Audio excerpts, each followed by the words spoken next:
मध्य प्रदेश की मोहन सरकार ने सरकारी नौकरी को लेकर अपने कैबिनेट में अहम फैसले लिए हैं। कैबिनेट बैठक की जानकारी देते हुए उप मुख्यमंत्री राजेंद्र शुक्ल ने बताया कि कैसे नए कॉलेजों और नए मेडिकल कॉलेज में सरकारी नौकरी को लेकर प्रस्ताव पास हुए हैं।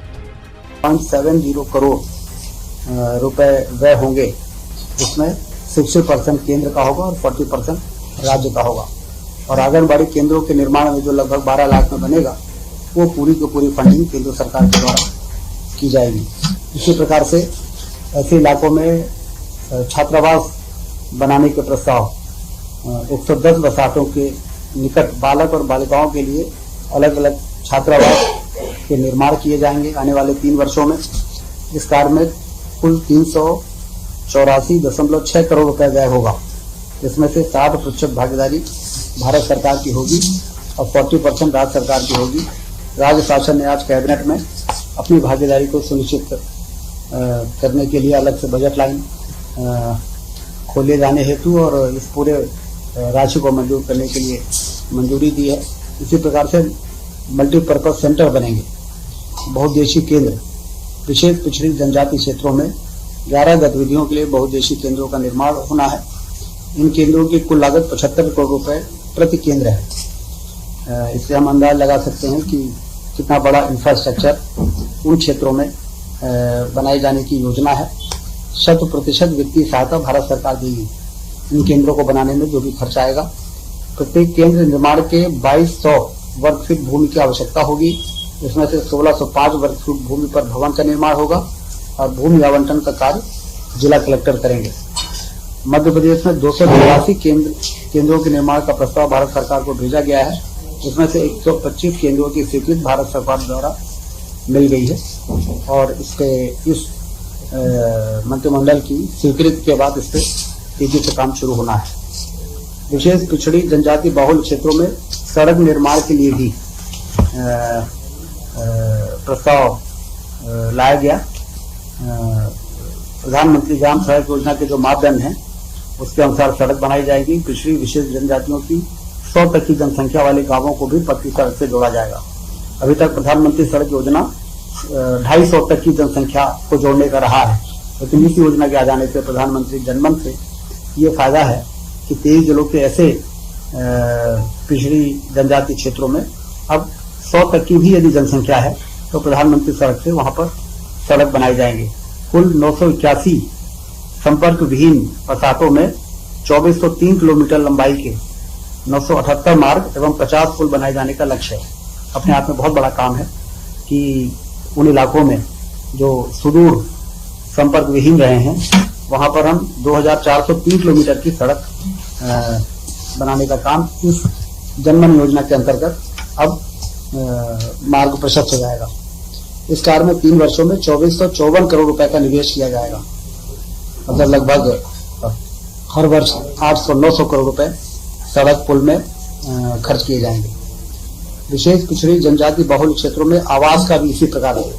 जैसे हमने आंगनबाड़ी केंद्र की बात की, फिर मल्टीपर्पज केंद्रों की बात की, फिर सड़क पुलियों की बात की और अब इसके साथ ही वहां पर रहने वाले आदिवासी के मकान यदि प्रधानमंत्री आवास से स्वीकृत नहीं किए हैं तो उसको भी मिशन मोड में स्वीकृत किए जाएंगे।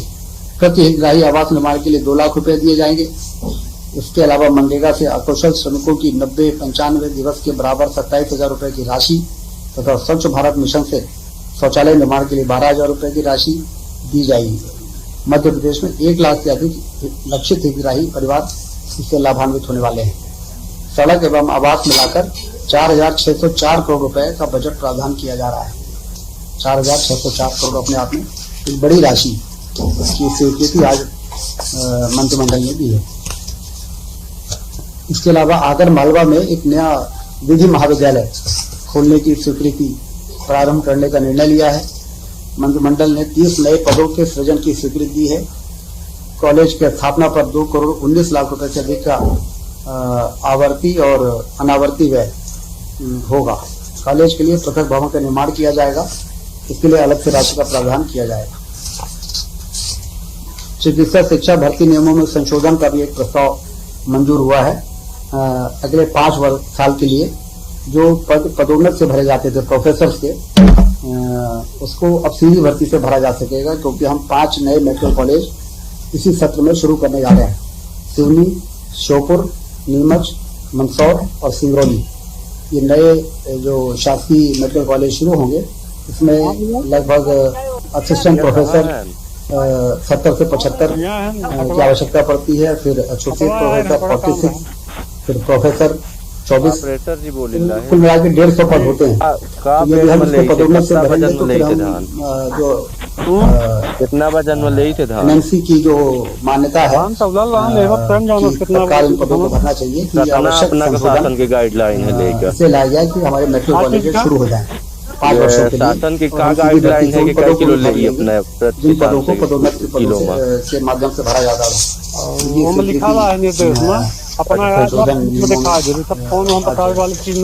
अपना के तो हम यही है खरीदी केंद्र में है, तो अपना नहीं आया है। विद्युत वितरण लाइसेंस में संशोधन किया है। तब हो रहा है तब लोग भाषा बाबाई एक बड़ा इंडस्ट्रियल शनिवार का उतर गया है, हम लोगों ने डेवलप किया था शुक्रवार का होकर वजन होती पिछली सरकार में। अब उसमें 41 लेकर निर्देश है शासन पीआईडीसी को, औद्योगिक विकास निगम 41 किलो जो तो दिया गया लेकर था, वो निर्देश है। 1678 एकड़ में डिस्ट्रीब्यूशन लाइसेंस दिया गया था। और इस पार्क में भैया क्या दिशा निर्देश है, क्या विद्युत, फोन में बताने की पवन ऊर्जा, सौर ऊर्जा की उपकरण कोई बनाए गलत जाएंगे। बात है कि फोन में नहीं बता सकते हैं, ऐसी बात बिजली करते ऊर्जा हैं। और नवकरणीय ऊर्जा के उपकरणों के निर्माण बताइए का काम उस इंडस्ट्री एरिया में होना है। 200 ग्राम अभी जो भारत सरकार से स्वीकृति मिली है, फोन में वो बात करने के लिए आप ना पीआरडी में देख रहा हूँ 370 करोड़ रुपए का अनुदान आगे तो भारत आगे सरकार ने देखे दिया है सरकार ऊर्जा उपकरण निर्माण उसके क्षेत्र की दिशा निर्देश स्थापना है के कि जो लिए। है तो नहीं तो आप मिल लीजिए ना, अभी मैं आ जाऊँ कहाँ बताइए। इसमें बहुत से काम होने हैं, जिससे कि वहाँ पर इस प्रकार की जब इंडस्ट्री का है तो उसके टेस्टिंग से लेके हर तरह के लैब वहाँ पर उपलब्ध हों। तो वो जो डिस्ट्रीब्यूशन लाइसेंस था, वो जो बहुत बड़े एरिया में था, उसको अभी संशोधन करते हुए सीमित किया गया है और 227 और 237 एकड़ के लिए वो संशोधन एक लाया गया है। बाद में नियामक कार्ड में जाके उसको फिर बैटिंग कराई जाएगी, अप्रूवल कराया जाएगा। तो ये भी एक हुआ है। इससे हमारा जो इंडस्ट्रियल एरिया है उसमें निवेश आना तेजी से शुरू हो पाएगा। तो ये निर्णय हुए हैं।